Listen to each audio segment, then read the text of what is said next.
versículos para introducir el tema y los vamos a ir viendo en detalle poco a poco. El primero se encuentra en el libro de Hechos, capítulo 4,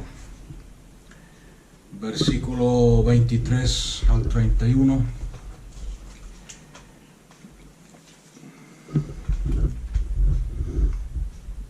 Un poco de trasfondo para que veamos el contexto. Aquí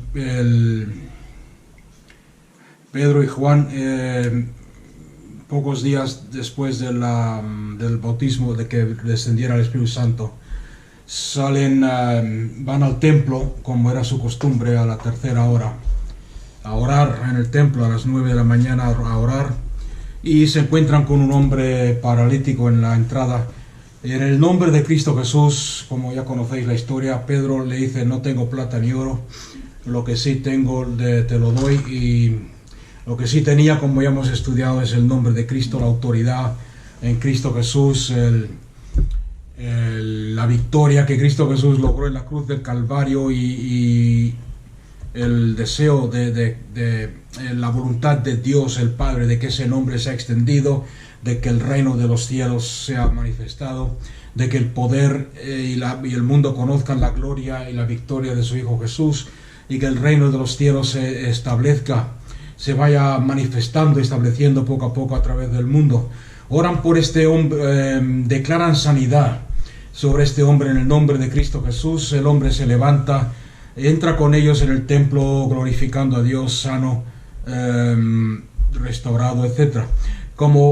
Como resultado de ese milagro, como resultado de esa obra de fe, de esa obra de obediencia a Dios y a la voluntad de Dios, se levanta una batalla, una persecución, una lucha contra Pedro, primero contra Pedro y Juan. Después ya sabemos por la historia de que esta batalla se extiende e incluye a la iglesia a través de los siglos, la persecución, y siempre que se ha querido predicar y establecer la verdad y manifestar el reino de Dios, ha habido persecución. Satanás no se queda tranquilo. Y entonces, en los versículos que vamos a ver hoy, ese es el contexto. Acaban de ver el poder de Dios, a Cristo Jesús confirmando la palabra. Este cojo se levanta y anda, entra en el templo con ellos, y se levanta la persecución contra el nombre de Cristo. Os vais a dar cuenta, y quiero enfatizar esto, que la lucha y la persecución es siempre por causa de la palabra de Dios o por el nombre de Cristo Jesús. ¿Okay? Entonces, si tú crees que te están persiguiendo, sin embargo no estás usando el nombre de Cristo, no estás glorificando a Cristo, no estás usando la palabra, es muy posible que te estén persiguiendo por tu personalidad o por tu carácter o tu mal genio. Amén. No sé si me entiende alguien. La persecución o el ataque de Satanás siempre viene a causa de la palabra de Dios o del nombre de Cristo Jesús. Quiero que eso quede claro como introducción para ver el resto del estudio. Entonces, leyendo el pasaje aquí en Hechos 4:23, cuando quedaron en libertad, les prohibieron nombrar el nombre de Cristo, les prohibieron hablar en el nombre de Jesús. Se dieron cuenta de que en el nombre de Cristo Jesús hay poder, entonces le prohibieron usar el nombre de Cristo. Cuando quedaron en libertad, fueron a los suyos, a los demás discípulos, y le contaron todo lo que los principales sacerdotes y los ancianos les habían dicho. Al oír esto, unánimes alzaron la voz a Dios y dijeron: oh Señor, tú eres el que hiciste el cielo y la tierra, el mar y todo lo que en ellos hay, el que por el Espíritu Santo, por boca de nuestro padre David, tu siervo, dijiste por qué se enfurecieron los gentiles y los pueblos tramaron cosas vanas.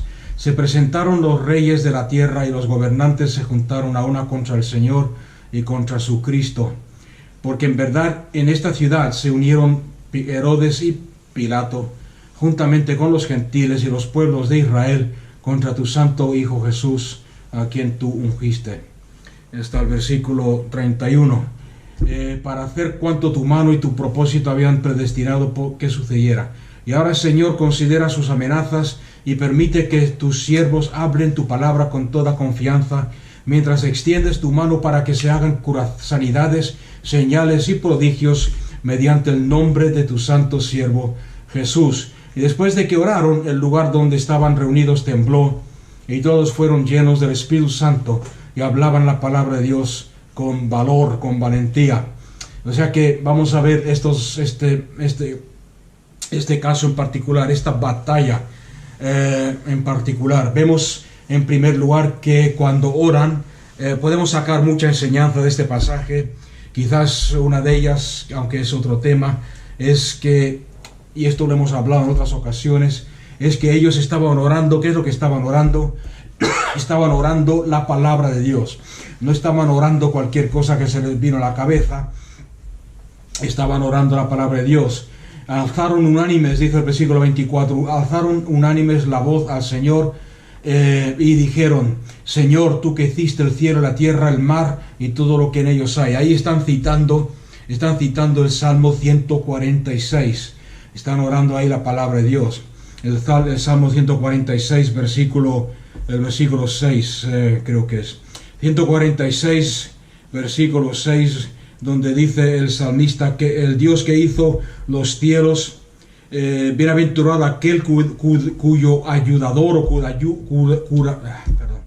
cuya ayuda es el Dios de Jacob, cuya esperanza está en el Señor Todopoderoso, el que hizo los cielos y la tierra, el mar y todo lo que en ellos hay, que guarda la verdad, que guarda su palabra para siempre y que hace justicia a los oprimidos. O sea que vemos que están orando la palabra de Dios y siguen orando al Señor y siguen clamando a Dios en esta oración. Y vemos que otra vez más en el siguiente párrafo, en el versículo 25, que por boca de nuestro padre David, o sea que ahí ya sabemos que están otra vez citando y orando la palabra de Dios. En este caso es el Salmo 2, versículo 1 y 2, que por boca de tu siervo David dijiste: ¿por qué se enfurecieron los gentiles y los pueblos tramaron cosas vanas? Se presentaron los reyes de la tierra y los gobernantes se juntaron a una contra el Señor y contra su Cristo. Ahí están orando el Salmo 2. No sé si os acordáis de este salmo poderoso. Es el salmo que continúa diciendo: los reyes de esta tierra, los gobernantes traman contra el Dios Todopoderoso y se levantan contra él queriendo hacerle la guerra a Dios y queriendo impedir que su nombre sea glorificado. Sin embargo, el Dios en su trono se ríe de ellos. Y dice: ¿quién sois vosotros para hacerme la guerra a mí, para levantarse contra mí? Y aquí están orando ese salmo, esa palabra, esa escritura. En segundo lugar, vemos que está empezando una persecución en contra del nombre de Cristo Jesús. Sin embargo, no se atemorizan, y aquí es donde quiero llegar esta noche, con la ayuda del Espíritu de Dios. No se atemorizan, no se acobardan, no se echan atrás, no dicen: Señor, tú dijiste, y tú dijiste que cuando que te esperásemos en Jerusalén y que ibas a enviar el Espíritu Santo, el Espíritu de poder, y cuando recibiéramos el poder seríamos testigos en Jerusalén, en Judea, en Samaria y hasta el fin del mundo. Y nosotros estamos obedeciéndote. En ningún momento dijiste, Señor, que nos iba a ir mal la cosa. En ningún momento, Señor, ¿me entendéis o no? Es la típica mentalidad o forma de pensar del creyente. Señor, yo creía que al ser creyente y al obedecerte y al vivir en tu voluntad, las cosas iban a ser más fáciles. No iba a tener lucha, no iba a tener problemas, no iba a tener estos ataques, Señor. Sin embargo, ellos no oran eso, ellos hacen todo lo contrario. Dice en el versículo 29, ahora, Señor, considera sus amenazas y permite que tus siervos hablen tu palabra con toda confianza. Mientras, ¿os acordáis que estudiamos esto? Mientras tú desde el cielo confirmas y trabajas juntamente con tu iglesia, confirmando con sanidades, señales y prodigios mediante el nombre de tu santo Hijo Jesús. Otras versiones dice mediante el nombre de tu santo siervo Jesús. Y después de que oraron, el Espíritu Santo confirmó esta oración basada en la palabra, basada en fe, basada en valor, basada en la valentía de los discípulos, y el lugar donde estaban ellos, dice, tembló. fueron todos llenos del Espíritu Santo y el lugar donde estaban reunidos tembló. ¿Okay? Esta cosa, este último versículo, contrario a lo que muchos piensan, no está limitado a experiencias de la Biblia. Muchas veces cuando leemos la Biblia tenemos la tendencia a decir, eso solamente ocurre en los Hechos, eso solamente ocurre en la Biblia, eso solamente ocurre en nuestras vidas, no suelen pasar esas cosas. Okay, yo os puedo dar testimonio personalmente con mi familia y de que esto sucede literalmente, por lo menos en 2 ocasiones, estando en un culto, una reunión de oración con los hermanos orando, en una de ellas precisamente una situación similar a esta, en tiempos de persecución por la misma iglesia, orando, el lugar en donde estábamos tembló, los vecinos se dieron cuenta, salieron a la calle a mirar, el lugar estaba en llamas espirituales, claro. Sin embargo, la gente lo vio en la calle y el lugar temblando y nosotros dentro, orando y glorificando a Dios. O sea, ¿qué quiero decir con eso? Quiero decirlo para animaros a que la palabra es verdad. La palabra, cuando tomamos esta mentalidad, esta actitud de glorificar a Dios, de exaltar a Dios, de que Cristo Jesús debería ser lo máximo, su gloria, su presencia, el que Él sea glorificado a través de nosotros en nuestras circunstancias, pasemos por lo que estemos pasando, estamos dispuestos a que Él sea glorificado, a creerle en Él, aunque veamos que todo aparentemente va en contra, aunque se levanten y nos prohíban predicar en el nombre de Jesús, aunque se levanten y nos metan en la cárcel, nuestra pasión es ver el nombre de Cristo glorificado. Vamos a ver esta confirmación en nuestras vidas. O sea, que lo que quiero hablar en esta noche es la, si queréis ponerle un título, no sé, la batalla de la fe. La semana pasada hablamos sobre la fe, pero la fe verdadera reproduce una batalla. No es así, como he dicho al principio, muchos creyentes creen, yo tengo fe, pero me van mal las cosas. Yo creía y me ha salido mal. La fe no es un camino de rosas. El vivir por fe no es un camino fácil. ¿Por qué? Porque tenemos un enemigo que se opone como estamos viendo aquí, sin ir más lejos, se opone al nombre de Cristo Jesús. Un enemigo que, aunque está derrotado y aunque no tiene armas, se opone a la palabra de Dios, se opone a que usemos el nombre de Cristo Jesús, se opone a que nos levantemos en triunfo, se opone, como vimos hace poco, a que ardamos con fuego, a que estemos llenos de pasión, a que andemos en victoria. A Satanás no le preocupan un montón de creyentes que estén adorando a Dios, incluso creyentes que estén adorando a Dios pero derrotados. No sé si me explico, aunque para mí personalmente y el punto de vista que tengo yo sobre adoración no lo veo posible, pero creyentes que estén ahí cantando sus coritos y citando sus versículos, pero que estén derrotados, que no estén luchando, que no estén haciendo la guerra, que no le estén molestando, que no le estén ganando terreno, que no estén estableciendo el reino. No le importa eso. Que se junten 1000 creyentes a orar, no le importa a Satanás. Que se junten 20 a orar, no le importa a Satanás. Lo que sí le importa, y se va a levantar cuando un creyente se levanta y declara la palabra y está dispuesto a luchar, como le dice Pablo a Timoteo, la buena batalla de la fe. Y a propósito, ya que lo habéis mencionado, la buena batalla de la fe es la única batalla que Dios nos llama a pelear. La buena batalla de la fe es una buena batalla, y es la batalla de la fe. ¿Por qué? Porque Satanás va a venir contra todo aquello que es fe. ¿Cómo lo hace? Va a poner dudas en tu corazón.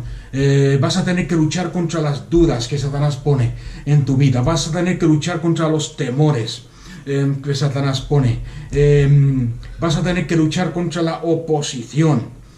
¿Okay? Hay mucha gente hay muchos creyentes, y por eso he mencionado lo de los hechos, que es una realidad que se puede vivir si tú la quieres.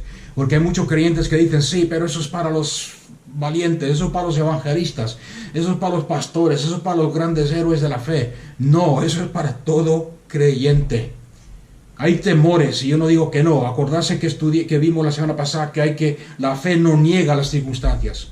La fe ve las circunstancias, considera las circunstancias, pero se levanta sabiendo que es la palabra de Dios la que tiene el poder, sabiendo que la victoria es nuestra en Cristo. ¿Hay temores? Sí. Cuando el médico te dice, tienes un cáncer, temor. Lo primero que Satanás se hace poner, temor. Pero es ahí donde tú tienes que levantarte. Ahora, lo digo otra vez más por experiencia, como alguien que ha pasado por eso. Las dudas, me contestará Dios a mí, soy yo digno, etcétera, dudas, de temores, la oposición de los mismos familia, de los mismos creyentes, de la misma iglesia, no siempre de afuera, porque muchas veces cuando hablamos de batalla, pensamos en Satanás, pensamos en enemigos de fuera, pensamos en la gente del mundo, como se suele decir. Sin embargo, como dice el apóstol, como dice Jesús dijo, vosotros creéis que yo he venido a traer paz sobre esta tierra. Sin embargo, no he venido a traer paz, he venido a hacer arder el fuego, a derramar el fuego de mi... Lo estudiamos hace poco, el fuego. He venido a traer fuego y espada, porque se levantará padre contra hijo, hijo contra padre, madre contra hija, la cuñada y la no cuñada, la esposa de tu marido, de tu hijo. ¿Cómo se llama? Yerna. Nuera. La nuera y la suegra. Es difícil, es el español. La nuera contra la suegra, etcétera, batalla. Y más quisiera, dice Jesús, más quisiera que ya estuviese encendida esa llama, ardiendo, creyentes ardiendo con el poder de Dios, y que no se comprometan y no quepan en el molde del mundo, en el molde de lo que la gente espera de ellos, ni siquiera la familia. Sin embargo, seguimos con ese problema en muchos casos y no ganamos las batallas y no conseguimos lo que ya es nuestro en Cristo Jesús, porque lo queremos, ponemos la fe en práctica, decimos sí, yo lo creo, sí, la Biblia lo dice, sí, Dios lo ha dicho y Dios no miente, pero lo que no sabemos, como en este caso de los hechos, es que después de que tú digas yo lo creo, yo lo acepto y empieces a declararlo con tu boca en fe, va a venir la batalla. Van a venir pensamientos de duda, pensamientos de temor, pensamientos de oposición de la misma familia, como estaba diciendo. Si es la esposa la que está siendo atacada, o sea, la que está manteniéndose en fe, o el esposo, va a venir el cónyuge, la esposa, el esposo, según como sea, van a decir, no hace falta que seas tan radical, es que no nos quieres, es que no nos amas, si nos quisieras harías esto, harías lo otro, irías al médico, harías tal, harías pam. No sé si me entendéis o no. Con la provisión de Dios. Estoy usando la enfermedad como ejemplo porque es quizás la que más nos afecta, pero con la provisión de Dios es que, etcétera, los hijos, la familia, de ahí vienen muchos de la oposición. O de la misma iglesia, no hace falta ser tan radical, no hace falta ser tan radical. Una vez un pastor me dijo a mí, no hace falta que seas tan radical y tan extremo, un poco más flexible. Y yo le contesté, cuando concierne mi vida, la vida de mis hijos o la salvación de una persona, no hay tal cosa como ser más flexible. Hay que ser radical y no puede ser flexible porque hay una vida en juego. Y lo que dice la palabra es lo que dice la palabra y mantenerse firmes.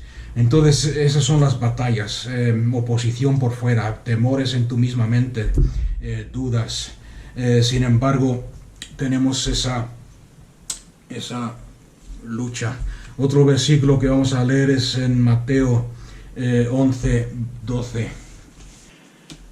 Aquí el Cristo Jesús, una vez más, le está hablando a sus discípulos y a la gente acerca de Juan el Bautista, y le dice a la gente, en verdad os digo que entre los nacidos de mujer no se ha levantado mayor profeta que Juan el Bautista, Sin embargo, fijarse bien lo que está diciendo, sin embargo, el más pequeño en el reino de los cielos es mayor que Juan el Bautista. Pero, y aquí está el pero, aquí está la cosa. ¿Quién es el más pequeño en el reino de los cielos? Soy yo. ¿Ok? Lo reconozco, soy yo. Vosotros sois más grandes que yo. Sin embargo, Juan el Bautista, un hombre radical, un hombre que se enfrentó a todo el sistema religioso de ese tiempo, al sistema judío, declarándole la guerra, incluso al gobernador, diciéndole la verdad: eres pecador y estás viviendo en pecado. Le cortaron la cabeza, pero aquí Jesús, honrando a Juan el Bautista, dice: no hay profeta mayor que Juan el Bautista, no hay hombre mayor, nacido de mujer, mayor que Juan el Bautista. Sin embargo, el más pequeño en el reino de los cielos es mayor que él. Pero desde los días, y aquí está el pero, desde los días de Juan el Bautista hasta ahora, el reino de los cielos sufre violencia, y los violentos lo conquistan por la fuerza. ¿Os dais cuenta que si tú quieres, para entrar al reino, solamente hace falta nacer de nuevo? Jesús le dijo a Nicodemo, le dijo: si quieres entrar al reino de los cielos, te es necesario nacer de nuevo. El nacer de nuevo es fácil, podríamos decir. Sin embargo, si queréis entrar en el reino de los cielos, es necesario nacer de nuevo. Pero después, si tú quieres recibir los beneficios del reino, vivir en las victorias del reino, vivir bajo el dominio y el gobierno del reino, es una batalla, sufre violencia. Todos los poderes del Satanás y de las tinieblas se levantan contra él. Todas las fuerzas y cuando hablo de esta forma, no me gusta hablar de esta forma, porque yo siempre he dicho, y lo sigo creyendo, porque lo dice la palabra de Dios en Colosenses y en Efesios, que Satanás ya está derrotado. Sin embargo, los creyentes no lo saben, la mayoría de los creyentes no lo saben, y por eso hablo de esta forma. Sufre violencia, porque es un reino contrario al que está en este mundo. Es un reino opuesto al que se vive aquí en el mundo. Es un reino con moldes y leyes y conceptos y mentalidad y forma de pensar diferente a la normal. Y es mucho más fácil meterse en el molde y moldearse a la forma de este mundo, como piensa el mundo, como piensa la mayoría. Y si tú quieres... sin embargo, no, aunque estés en el reino, no vas a gozar del reino. ¿Por qué? Porque el reino de los cielos sufre violencia y los violentos lo conquistan por la fuerza. Hay otras versiones de este versículo, si queréis leerlas, que lo dicen un poco diferente. En el Reina Valera dice: desde los días de Juan el Bautista hasta ahora, el reino de los cielos sufre violencia y los violentos lo arrebatan los conceptos, los beneficios del reino. En el texto original dice algo similar: los violentos lo arrebatan. Aquí en esta versión me gusta como lo dice, esta la recobro, creo que una de vosotras usa esta versión. Dice: más desde los días de Juan el Bautista hasta ahora, el reino de los cielos es tomado con violencia. ¿Os dais cuenta? El reino de los cielos es tomado con violencia y los violentos lo arrebatan. El que tiene oídos para oír, termina diciendo Jesús, oiga. En otras palabras, el que quiera entender esto, que lo entienda, pero es así. Esta es la verdad. Es una lucha, es una batalla. El que tenga oídos para oír, lo oiga. Es tomado con violencia, los violentos lo arrebatan. ¿Okay? Entonces vemos que la vida del creyente, la vida de la fe sobre todo, es una constante batalla para poseer los beneficios.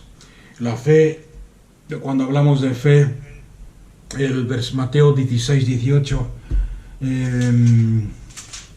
Cuando hablamos de la fe es muy fácil quedarse con la parte buena, decir, yo tengo fe, voy a recibir de Dios, voy a tal, pero muchos creyentes se frustran y dicen, yo tenía fe, yo creía, el tal creía, mi hermano creía, el tal no recibió. ¿Por qué? Porque cuando el momento, como he dicho antes, que tú declaras y tomas la decisión de mantenerte firme en lo que dice la palabra de Dios, vas a tener una lucha. Amén.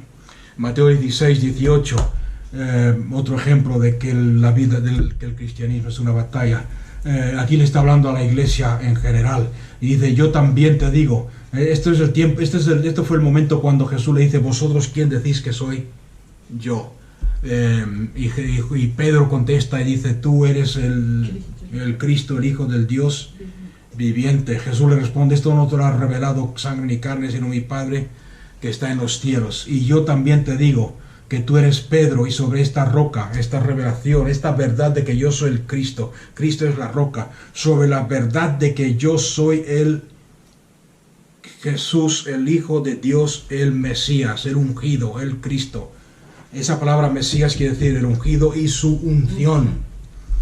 ¿Ok? No solamente el ungido, sino la unción que acompaña la victoria de Cristo en la cruz del Calvario. Sobre esta roca edificaré mi iglesia, y las puertas del Hades no prevalecerán contra ella.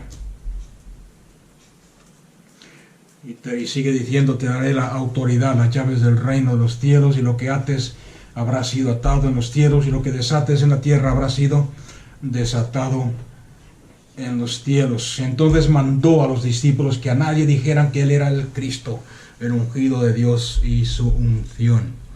¿Por qué no era el momento para decirlo? Después sí. ¿Por qué en este momento no era el momento de decirlo? Porque necesitaba morir en la cruz del Calvario, vencer a Satanás, derrotar a Satanás, desarmarlo públicamente y ganar la victoria legalmente en la cruz del Calvario, para poner a Satanás en el lugar que le corresponde y a la iglesia en el lugar que le corresponde, con autoridad. Las puertas del Hades no prevalecerán. Ahora, esta palabra prevalecer es una palabra que, contrario a lo que piensan muchos,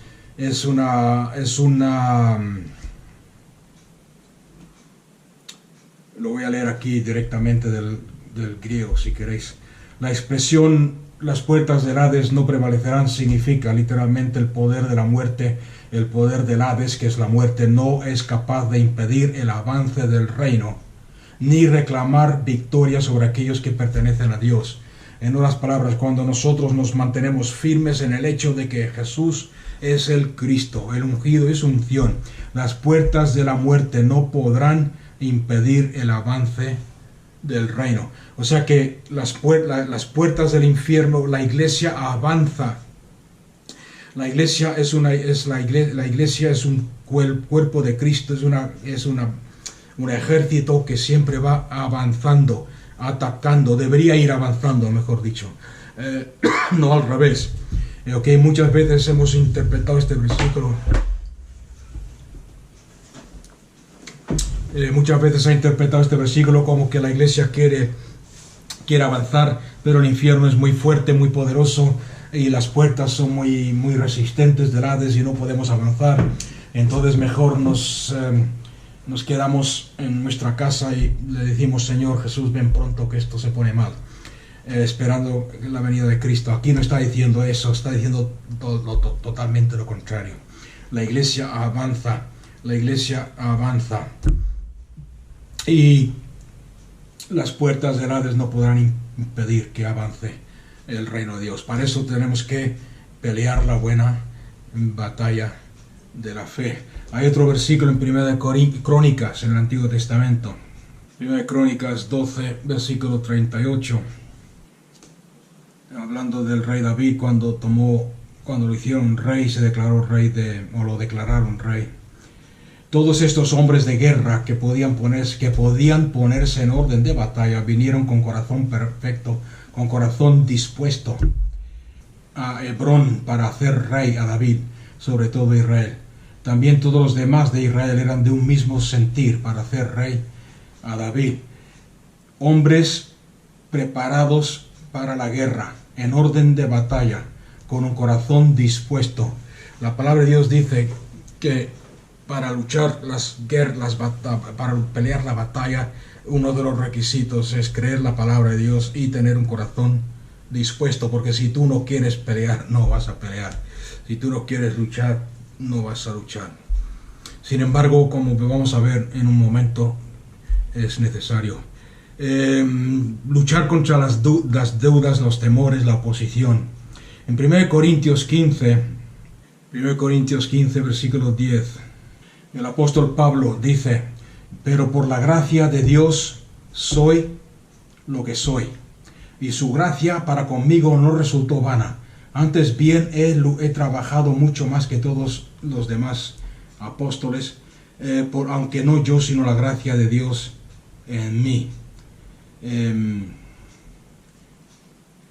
Voy a explicarlo en un momento.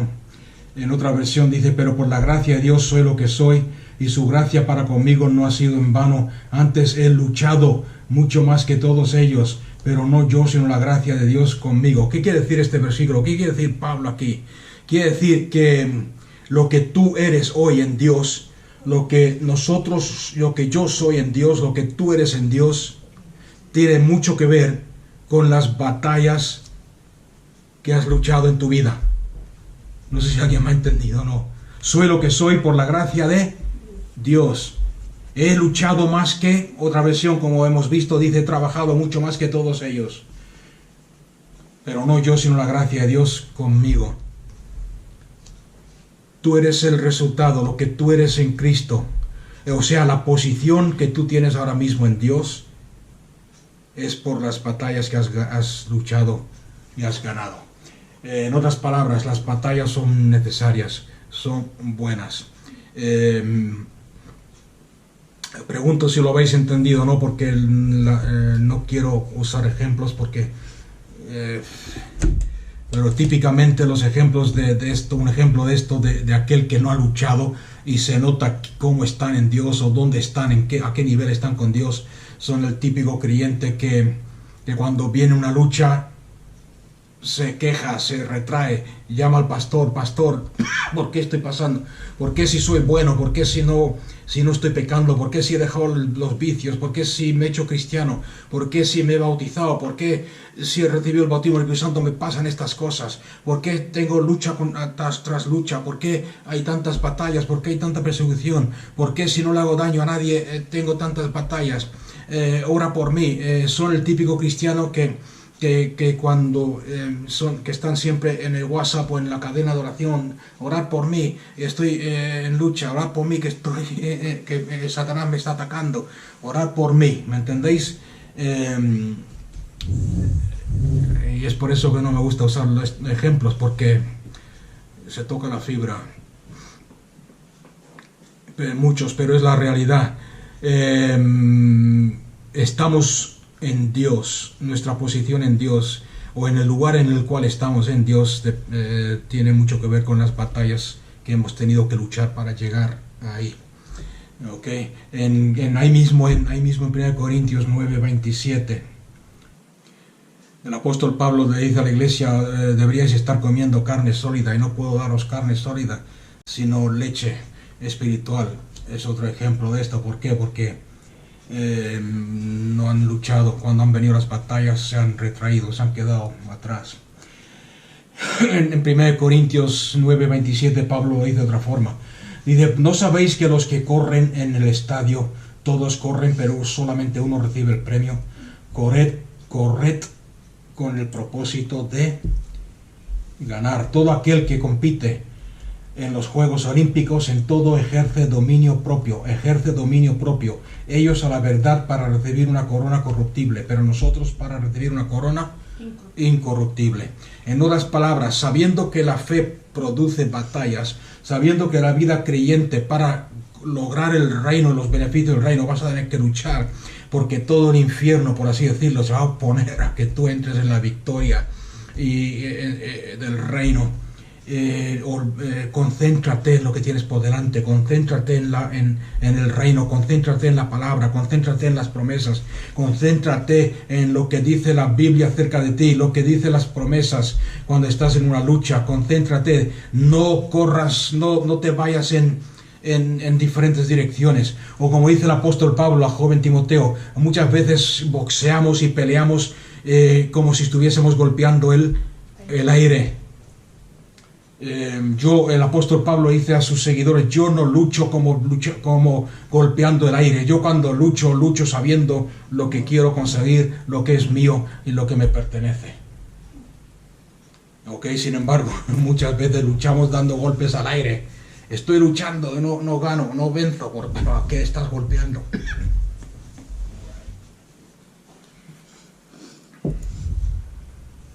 Tenemos que estar dispuestos a luchar, a ser radicales y a saber cuáles son nuestros derechos en Cristo y sobre todo qué es lo que Cristo Jesús ha pagado en la cruz del Calvario para que, como decían los moravos algunos años atrás, decían que la sangre de Cristo Jesús no haya sido derramada en vano, sino que todo lo que Él ha pagado haya valido la pena, ¿no? el sacrificio. Y esa es mi oración y mi oración constante: Señor, todo lo que tú has pagado en la cruz del Calvario, que no se pierda nada. Señor, quiero vivirlo, quiero gozarlo, quiero entrar en ello, quiero darte la gloria y la honra a ti. Como es lógico, cuando hablamos de lucha, tenemos que mencionar Efesios capítulo 6, el versículo 15, para no leerlo todo entero. Dice: calzados los pies con el firme cimiento del Evangelio de la paz. Con el firme cimiento del Evangelio de la paz. En la Biblia de las Américas, calzados los pies con el apresto del Evangelio de la paz. En otras palabras, dispuestos, preparados. Dormir con las botas de militar puestas. Dormir con las botas puestas. ¿Por qué? Preparado para luchar.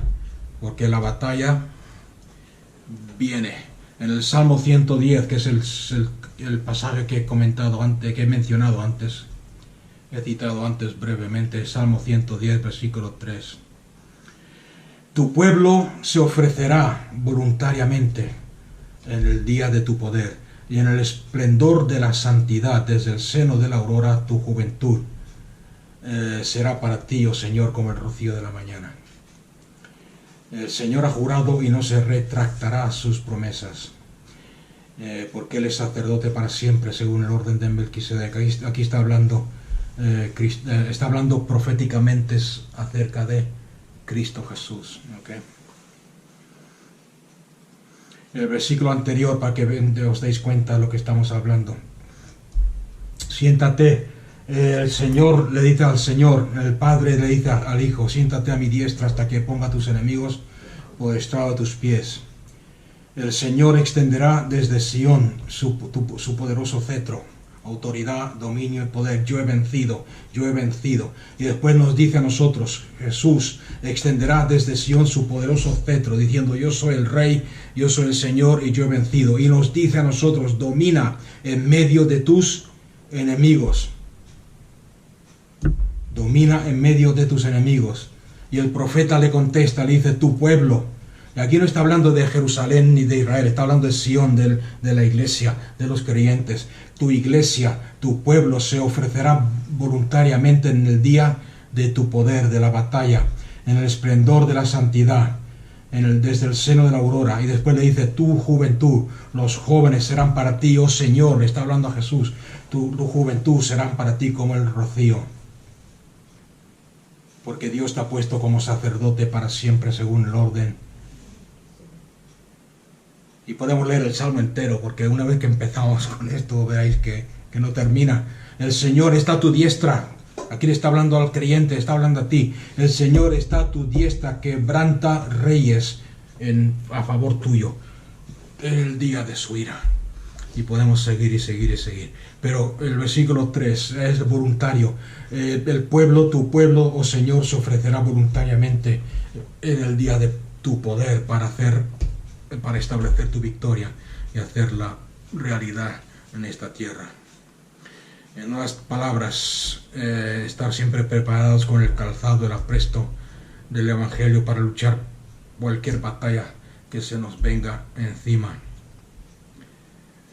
Dispuestos a enfrentarnos a nuestros enemigos en el nombre de Cristo Jesús, los enemigos del pecado, los enemigos de enfermedad, los enemigos de demonios, los enemigos de la muerte, los enemigos personales que habíamos mencionado antes, como el temor, la duda, la inseguridad, la timidez y todos esos enemigos que nos impiden vencer en el nombre de Cristo Jesús. Tenemos que estar dispuestos a ser radicales con valor,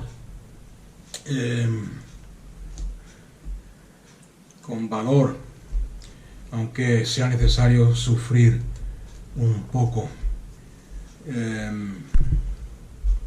pero sin temor a luchar, porque la victoria es nuestra. ¿Okay?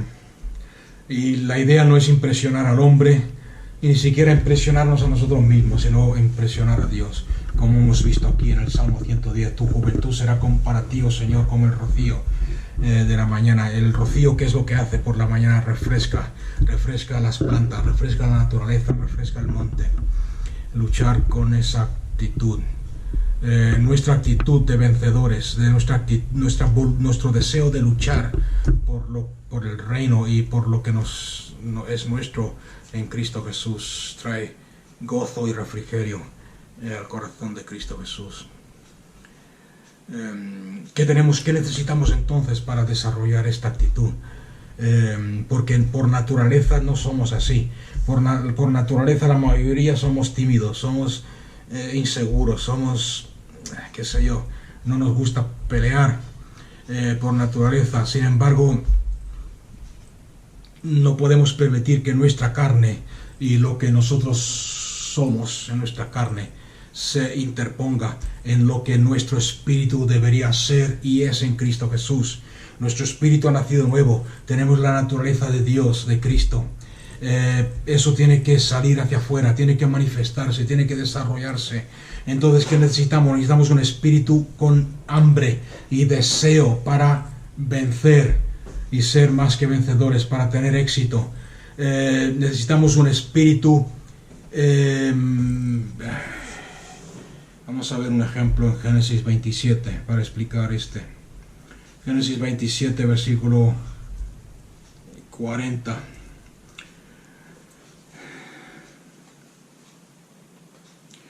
Por tu espada, aquí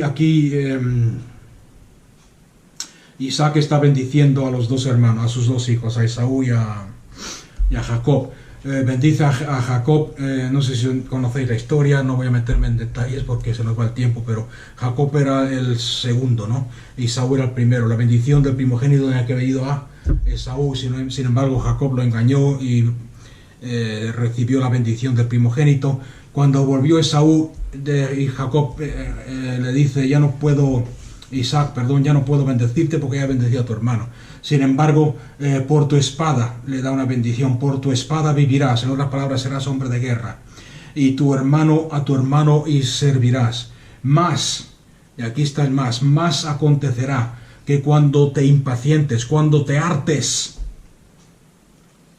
del yugo, cuando te canses de tener una cadena, de estar atado, de estar limitado, de estar oprimido por Satanás, de estar oprimido por las circunstancias, de estar atado con cadenas del pecado y de Satanás. Cuando te hartes, arrancarás el yugo de tu servir.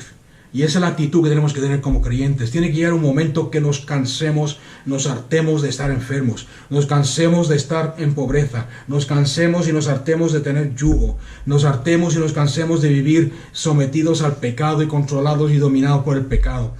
¿Alguien me está entendiendo esta noche? Cuando llegue el momento de estar cansados y impacientes y de estas ataduras, de estos yugos, entonces nos vamos a levantar en el poder de Dios, con la palabra de Dios como espada de dos filos, y vamos a luchar. Ahora el problema es, claro, es normal, es lógico. El problema es que muchos creyentes no tenemos victoria. ¿Por qué? Porque a través de los años sabemos que estamos mal, pero nos hemos adaptado, nos hemos comprometido a las circunstancias. Muchos creyentes dicen, si vivo como vivo es porque Dios lo quiere. Si Dios quiere librarme, que venga Él a hacerlo. Si Dios quiere bendecirme, que me bendiga. Si Dios, y nos acomodamos a las circunstancias. No sé si alguien dice amén. Tiene razón, hermano. Y nos acomodamos. Amén. Es como un dolor de muelas. Te duele la muela, te duele la muela, te duele la muela, pero si no vas al dentista, al final te acostumbras a eso y ya no lo sientes. Y lo mismo con esto, hasta que al final te destruye. Me acuerdo un experimento que hicimos una vez en la escuela, cuando iba yo al instituto, hace poco. Para enseñarnos, el profesor quería enseñarnos cómo funciona la actitud, el ser, los nervios, este concepto que estoy tratando de explicar. Cogimos una olla y con agua fría la pusimos encima del fuego de la cocina. Después cogimos un sapo. En Australia hay sapos gigantes, son así como mi cabeza. Y cogimos un sapo y lo metimos en la olla. Y el sapo se quedó ahí. El fuego estaba encendido. El sapo se quedó ahí. Y el agua se iba calentando poco a poco, pero no se movía de ahí el sapo o la rana. ¿Qué se puede hacer con la rana? ¿Por qué? Porque la rana poco a poco, aunque está en peligro, aunque está el fuego encendido, aunque el agua está a punto de hervir y el agua hervida va a matarla, como el agua va subiendo de temperatura poco a poco, fría, tibia, caliente, hirviendo, no se da cuenta hasta que al final se muere estando en peligro. Y muchas veces nos pasa a nosotros igual. Estamos en peligro del pecado, de los vicios de Satanás, de las mentiras que nos meten en la cabeza. Pero hasta que no, como dice aquí en Génesis, hasta que no nos impacientemos, hasta que no nos hartemos, hasta que no nos cansemos de vivir con ataduras y con yugos, no vamos a reaccionar, no vamos a romper el yugo. Un espíritu dispuesto a hacerlo, un espíritu valiente. ¿Por qué? Porque, como he dicho muchas veces ya esta noche, el momento que tú te pongas firme y digas voy a hacerlo, voy a recibirlo por fe, necesitas ser valiente porque vas a tener oposición. Algunos ejemplos en el Antiguo Testamento son de Josué, que todos lo conocéis. Josué, el capítulo 1, versículo 8 creo que es, donde Dios le dice, no temas, mas esfuérzate y sé valiente. No temas, esfuérzate y sé valiente. ¿Por qué? Porque yo estaré contigo y de la misma forma que estuve con Moisés, estaré contigo. Lo único que tienes que hacer es no dejar que esa parte de tu boca, el libro de Rey, la palabra de Dios, que no esa parte de tu boca, la palabra de Dios. David, un ejemplo de impacientarse y de hartarse. David, su padre lo mandó al campo de batalla a llevarle comida a sus hermanos que estaban ahí, escondidos en las rocas. Todos los días, dice la Biblia, no dice exactamente cuántos días estuvo David ahí, pero sí dice que todos los días, a cierta hora, salía el gigante Goliat y desafiaba a los ejércitos del rey Saúl. Mandarme un héroe, mandarme un guerrillero que luche conmigo, tal. Y blasfemaba el nombre del rey, blasfemaba el nombre de Dios, blasfemaba el nombre de Israel, y nadie salía y se iba. Al otro día lo mismo, hasta que al final David se indignó. David se impacientó, David se hartó y dijo, ¿por qué? Le dijo a sus hermanos, ¿por qué no se levanta alguien y sale a hacerle la guerra, a vencerlo, a derrotarlo? Y al final salió él. Dejadme salir a mí, y yo saldré y yo lo venceré. ¿Entendéis lo que estoy diciendo? En Eliseo, esto es un ejemplo que vamos a leerlo en 2 Reyes 13. Segunda Reyes 13:19. Aquí está Eliseo, va a profetizar, a hablarle al rey de Israel. Y le profetiza, vas a tener victoria. Le dice más o menos, para resumir la historia, coge una flecha, tírala por la ventana. Y cuando la flecha va volando, le profetiza y le dice, vas a tener victoria, la victoria del Señor, vas a tenerla contra tu enemigo Aram, porque derrotará a los arameos hasta exterminarlos, y vas a tener victoria sobre él y tal, pero le pone una condición, y esto se aplica a nuestra vida hoy, que es lo que estoy enseñando. Después de tirar la flecha y profetizarle la promesa, ¿cuál es la promesa de Dios para el rey de Israel? ¿Cuál es la profecía? ¿Cuál era la promesa? Tira la flecha, vas a tener victoria, vas a derrotar a tus enemigos, vas a vencer. Pero después viene la lucha, después viene lo siguiente. Le dice, ahora coge en tu mano un puñado de flechas y golpea el suelo con las flechas. Y la Biblia nos dice en el versículo 18 que el rey de Israel golpeó el suelo con las flechas solamente 3 veces. Y se detuvo. Y el profeta se enfadó con él y le dijo, deberías haber golpeado las flechas hasta reventarlas. Pero por haberla golpeado 3 veces nada más, vas a tener 3 victorias solamente. Y después de la tercera victoria, Aram va a venir y va a destruir tu reino y el pueblo de Israel. La promesa de Dios, ¿hasta cuándo estás dispuesto tú a golpear la tierra, a decir esto es mío, la promesa es mía, la profecía es mía, la victoria es mía? Satanás, en el nombre de Jesús, estás derrotado, las promesas las tienes ahí. Primero tenemos que ser transformados nosotros para poder transformar a los demás.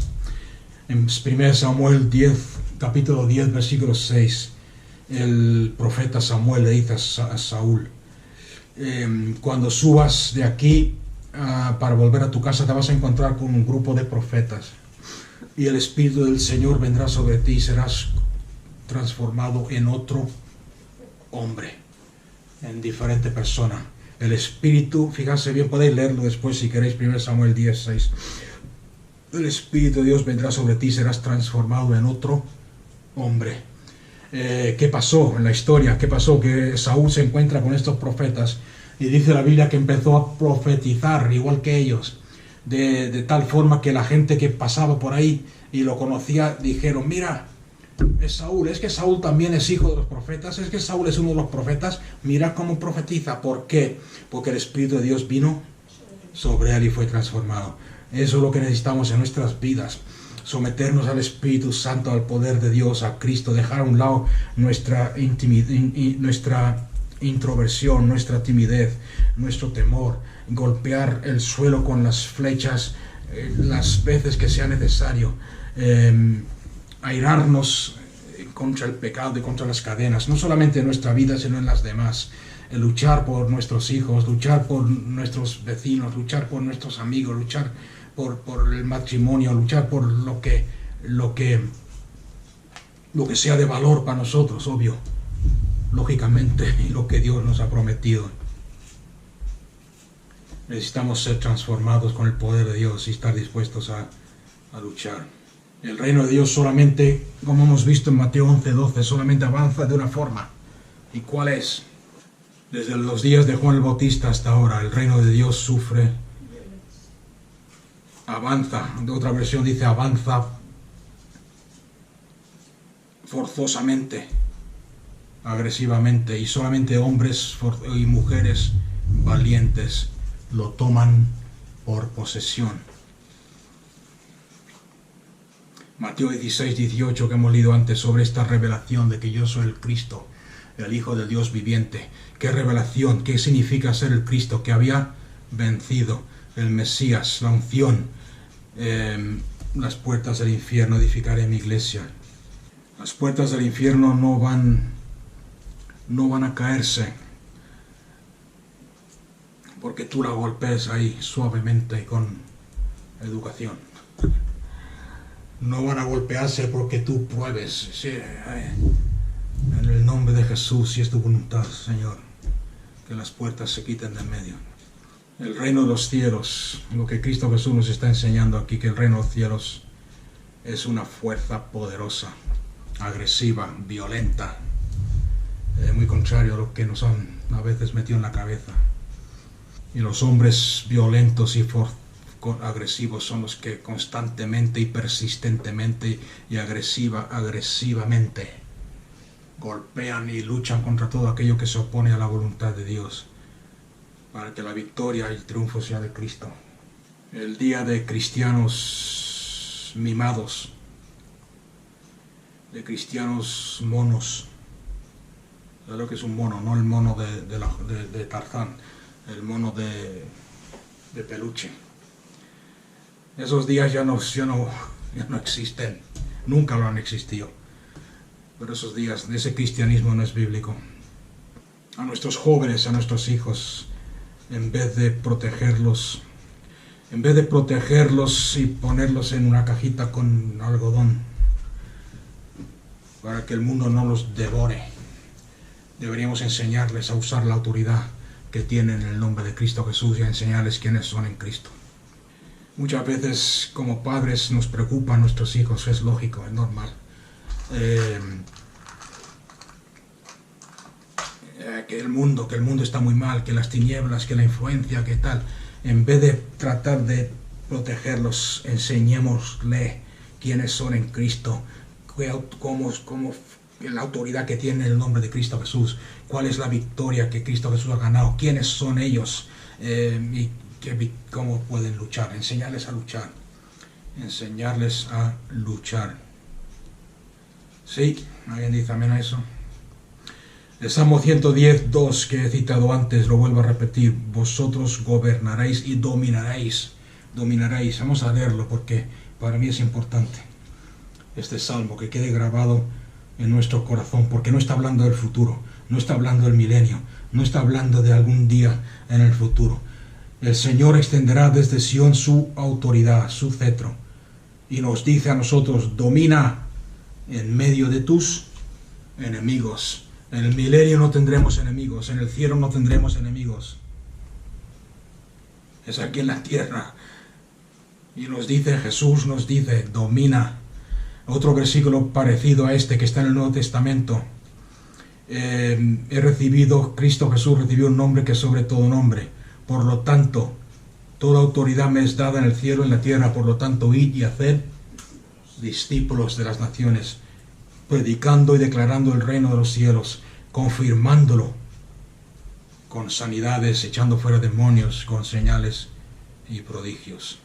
Romanos 16, 20, el Dios de paz, y parece una contrariedad, parece que se está contradiciendo. El Dios de paz aplastará a Satanás debajo de vuestros pies. El Dios de paz, parece una contrariedad porque estamos hablando de guerra, estamos hablando de lucha. Y os voy a decir algo que quizás no os hayáis dado cuenta, pero en la Biblia el nombre más usado de Dios, sobre todo en el Antiguo Testamento, es Jehová o Dios, es Adonai Sabaoth, que quiere decir, eso es hebreo, Jehová Sabaoth, que quiere decir el Dios de los ejércitos, el Dios poderoso en batalla. 1 Juan 4:4, más grande es el que está en nosotros que aquel que está en el mundo. Vamos a leer 3 pasajes en el Nuevo Testamento. Mateo 28, 18. Lo he citado, pero yo sé que a algunos os gusta tomar apuntes para leerlos después. Mateo 28, 18. Y acercándose Jesús les habló a sus discípulos diciendo: toda autoridad o toda potestad me ha sido dada en el cielo y en la tierra. Id pues y haced discípulos de las naciones en el nombre de Cristo Jesús. Marcos 3:14. Y estableció a 12 para que estuvieran con él. Esto es poderoso, fijarse en las palabras. Y estableció a 12. ¿Para qué? Porque aquí está el secreto a todo. a la victoria, a todo lo que es el cristianismo. Estableció a 12 para que estuvieran con Él. ¿Y cuál es el resultado de estar con Él? ¿Con qué propósito los llamó? Para que estuvieran con Él. Relación con Dios, la presencia de Dios, estar con Él, mantener una relación estrecha con Él. ¿Cuál es el resultado? Después para enviarlos a predicar y para que tuvieran autoridad para echar fuera demonios. Pero os dais cuenta la primera parte, ¿para qué los escogió? Para que estuvieran con Él. En el caso que hemos leído al principio, en el de Hechos 4, dice, y los saduceos, los del Sanedrín, los líderes del pueblo judío, cuando hablaron con Pedro y con Juan, dice, y se dieron cuenta de que habían estado con Cristo por su forma de hablar y su forma de comportarse, con la autoridad con la cual hablaban. ¿Quién sois vosotros para impedirnos que hablemos en el nombre de Cristo Jesús si Dios mismo nos ha dicho que vayamos y prediquemos en su nombre? ¿Quién tiene más autoridad, Dios o vosotros? Y se dieron cuenta de que estos hombres sin educación, de estos hombres que se habían criado en el mar pescando toda la vida, de que estos hombres incultos, si queréis decirlo así, habían estado con Cristo Jesús. En Lucas 10:19, he aquí os doy autoridad o potestad para hollar serpientes y escorpiones y el poder del enemigo, y nada os hará daño. Autoridad para pisar serpientes y escorpiones. Está hablando de demonios, obviamente, y sobre el poder del enemigo, y que nada os dañe. Ahora, yo sé que algunos cuando leen este versículo dicen, pues eso no es verdad, porque a veces salimos heridos, a veces con la lucha salimos dañados. Posiblemente salgas dañado en tu ego, salgas dañado en tu carne, salgas dañado en tus emociones. Y digo posiblemente, ¿ok? Porque si eres un creyente que has muerto a ti mismo, no debería afectarte. Pero tener en cuenta lo que dijo Cristo, lo que dijo Dios. No temer a aquel que os puede destruir vuestro cuerpo, más bien temer a aquel que no solamente puede destruir vuestro cuerpo, sino también vuestra alma y echaros al infierno. En otras palabras, nuestro espíritu nacido nuevo no lo puede tocar nadie, Satanás. Ni lo bueno, ni lo malo, ni las guerras, ni la victoria, ni la hambre, ni la desnudez, ni las pestilencias, nada nos podrá separar del amor de Dios. Ok, entonces resumiendo un poco y terminamos. Hay muchos creyentes, la mayoría tienen fe, pero no tienen esa chispa para luchar por lo que creen. Y para ganar esas batallas y conseguir lo que es tuyo y lo que estás creyendo, necesitas no solamente tener fe, sino luchar la buena batalla de la fe. En Lucas 8, capítulo 4. Y cuando se reunió una inmensa muchedumbre, se habló en parábolas. El sembrador salió a sembrar su semilla, y al sembrarla, una parte de la semilla cayó junto al camino, otra cayó en piedras y habiendo brotado se secó, otra cayó en medio de las espinas y fue ahogada, otra cayó en tierra buena y produjo fruto a 100 por uno. Después le pidieron explicaciones, ¿qué significa todo esto? Y sus discípulos le preguntaron qué significa. Los de junto al camino son los que oyeron la palabra y después viene el diablo y les roba la palabra. Es lo que he dicho al principio, ¿os acordáis? La lucha, la batalla viene por la palabra o por el nombre de Cristo. Les roba la palabra para que no crean y sean salvos. Los de sobre la piedra son los que cuando oyen reciben la palabra con gozo, pero al no tener profundidad y raíz, creen por un tiempo, pero cuando vienen las pruebas, se apartan. Los que cayeron entre espinas son los que oyen la palabra, pero al continuar su camino son ahogados por las preocupaciones de este mundo, las riquezas falsas de este mundo, los placeres de la vida, y no maduran como creyentes, el fruto no madura. son aquellos que viven en preocupación, siempre pendiente del mundo, de las circunstancias. Y termina diciendo, pero la que cae en buena tierra, estos son los que habiendo oído la palabra con un corazón recto y bueno, y fijarse bien cómo termina la frase, producen fruto con perseverancia. Esa palabra perseverancia, si buscamos en el diccionario, quiere decir con lucha. Se mantienen firmes, aunque con paciencia, con perseverancia, firmes, aunque todo se oponga a lo que la palabra dice. Perseverancia. Si queréis la palabra griega, es la palabra upomone. Upomone. No sé si lo estoy pronunciando bien. Upomone con H al principio. Upomone. En otras palabras, uno de esos personajes no tenía fe. El personaje 2 y el personaje 3 tenían fe. ¿Por qué? Porque dice que recibieron la palabra, pero no lucharon la batalla de la fe. Había muchas distracciones y temores. Y solamente uno, el cuarto, produjo con perseverancia el fruto. Es por eso que en Hebreos 10:36 la palabra de Dios nos dice, necesitáis perseverancia. Dice, porque tenéis necesidad de perseverancia. ¿Os acordáis lo que hemos dicho de perseverancia? Upomone, constancia, sobrellevar con firmeza y mantenerse con paciencia en medio de la lucha. Mantenerse continuamente creyendo en la palabra bajo circunstancias difíciles. No asumiendo una fe pasiva, sino con la entereza de quien resiste activamente ante las inconveniencias, ante la lucha y ante la oposición. Estoy leyendo el diccionario. Porque tenéis necesidad de perseverancia para que, habiendo hecho la voluntad de Dios, obtengáis la promesa.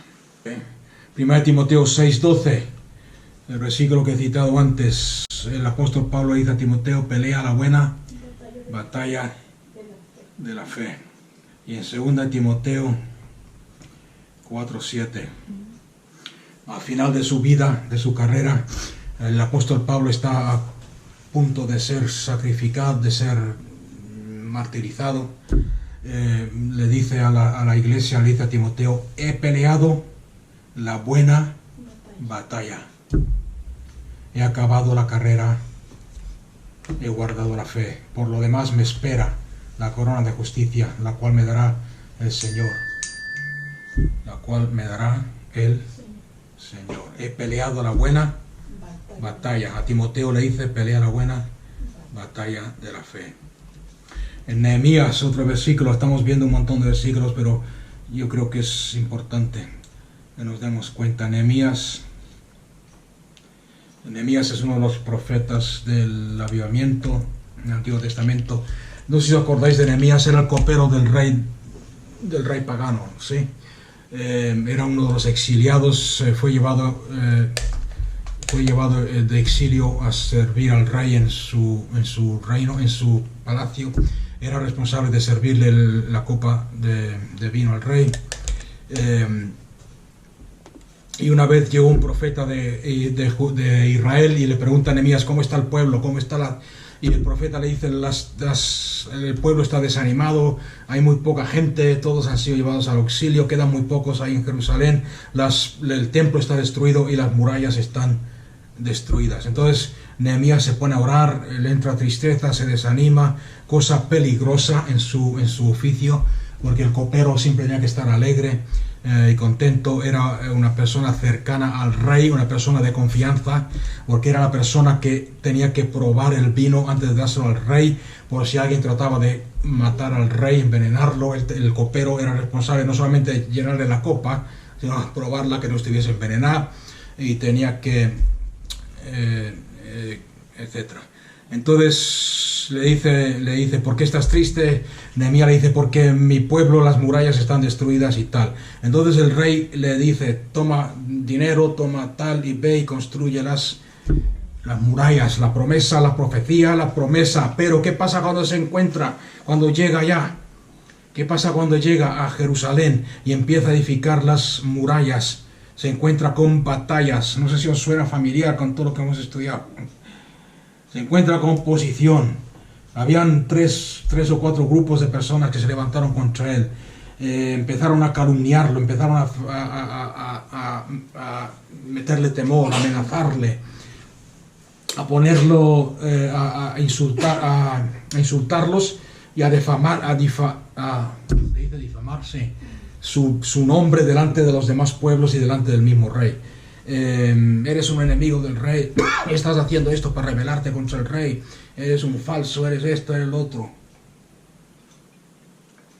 Y el pueblo empezó a desanimarse y dejaron de construir. Sin embargo, fíjate bien lo que dice Nehemías, lo que le dice al pueblo. Y miré y me levanté y dije a los principales y a los prefectos y al resto del pueblo, le dijo a los líderes del pueblo: no teméis ante ellos, ante los enemigos. Acordarse de Adonai el Señor, que es grande y prodigioso, y luchad por vuestros hermanos, por vuestros hijos y por vuestras hijas, por vuestras mujeres y por vuestras casas. En otras palabras, no tener miedo de los enemigos, de los que os calumnian y de los que os atacan, porque el Señor Adonai es grande y prodigioso. Luchad ¿por qué? Luchad por vuestros hermanos, luchad por vuestros hijos, por vuestras hijas, por vuestras mujeres, por vuestras casas, por vuestra familia, por vuestro pueblo. Y en el caso nuestro, luchar por vuestra iglesia, por vuestra generación. ¿Qué necesitamos entonces para pelear la buena batalla de la fe? Primero es conocer la voluntad de Dios. Porque si no conoces lo que Dios te ha prometido, si no conoces, como he repetido varias veces hoy, lo que Cristo Jesús ha conseguido en la cruz del Calvario, si no conoces la profecía, no conoces la palabra de Dios, vas a estar golpeando el aire. En segundo lugar, conoce y ten claro lo que quieres que Dios haga en tu vida. ¿Quieres conocerlo más a Él? ¿Quieres conocer su presencia? ¿Quieres vivir? ¿Quieres, como dice el apóstol Pablo, lo tengo todo por basura con tal de conocer a Cristo y el poder de su resurrección? ¿Qué es lo que quieres de Dios? ¿Quieres que Dios te llene de su Espíritu Santo? ¿Quieres que Dios te use? ¿Quieres ser transformado? ¿Qué es lo que quieres?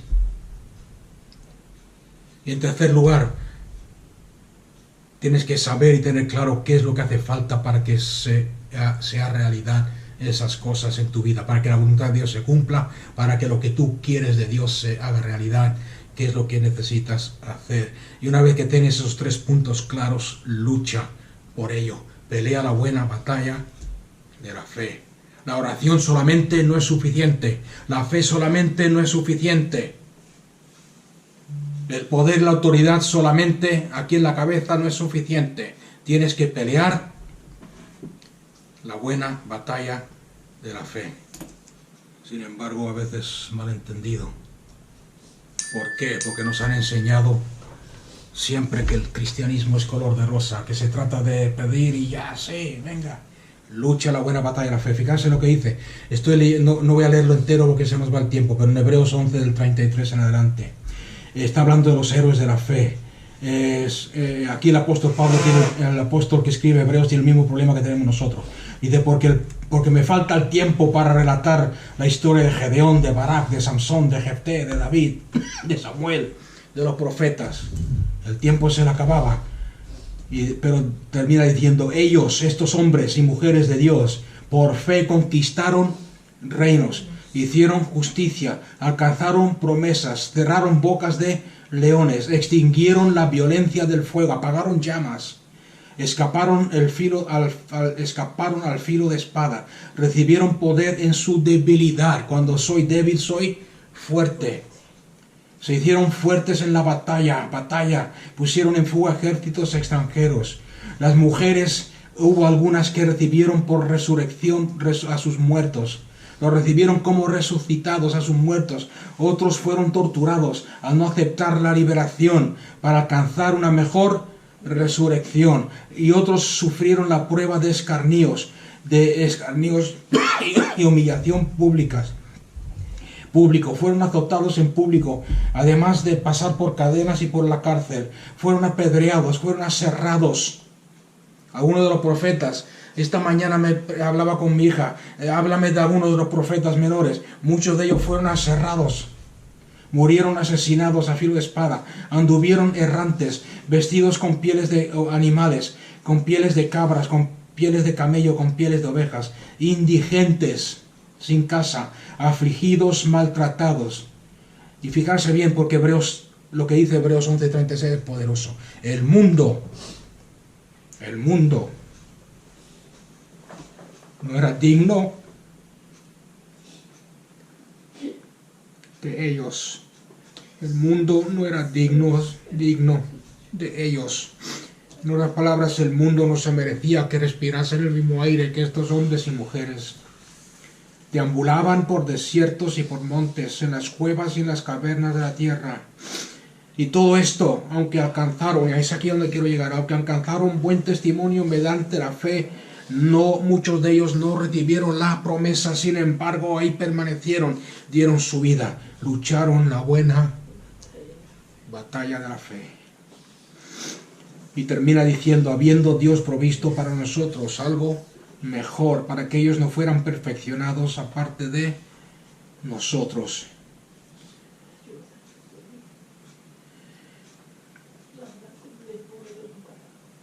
En otras palabras, va a llegar un momento cuando nos encontremos estos santos. Muchos de estos santos no solamente no recibieron la promesa, pero lucharon hasta el final, viéndola desde lejos, sabiendo que Dios lo había prometido, sabiendo que era suya. Y están esperando, y esto es para animarnos a luchar la buena batalla de la fe, para que ellos no fueran perfeccionados aparte de nosotros. Que se entiende, yo entiendo por eso, de que están ahí, no recibieron las promesas, sin embargo están ahí esperando hasta que los santos del Antiguo Testamento y los santos del Nuevo Testamento que han luchado y han vencido, tú y yo, nos juntemos con ellos y juntos como un cuerpo, como el cuerpo de Cristo, tú, los santos del Antiguo Testamento, los santos del Nuevo Testamento, nos encontremos y recibamos las coronas y la gloria y la recompensa que después depositaremos a los pies de Cristo y le diremos, Señor, tú eres digno, porque el precio que has pagado en la cruz del Calvario no ha sido, como dije antes, no ha sido en vano. Eso es la buena batalla de la fe. La buena batalla de la fe. No sé si os ha servido de algo, pero hermanos, el cristianismo es mucho más allá que algo bonito y algo ser mimados y que todo vaya bien. Soy cristiano, todo va a ir bien. No, eres cristiano y te enfrentas a todas las fuerzas del maligno que quieren robarte las bendiciones, las promesas, las profecías que han sido habladas sobre tu vida y la vida de tus hijos y la vida de tu pueblo. Levántate y lucha. Amén. Gracias, Padre.